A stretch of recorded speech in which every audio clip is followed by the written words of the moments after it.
The Lumina Power 11001158 Rev 7, also known as an LPS 1000-5200, is a rack-mount 5-volt output DC power supply used in several semiconductor tools.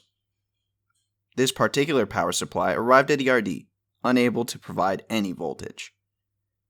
We rebuilt this power supply, and as shown in the video, we hooked it up to our load tester, and we pulled about 50% full load without any problem.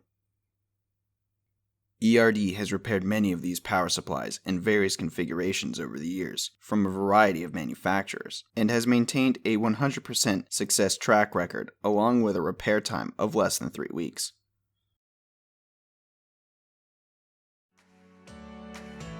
Thanks for checking out the video. Subscribe to ERD TV for more videos of our repairs.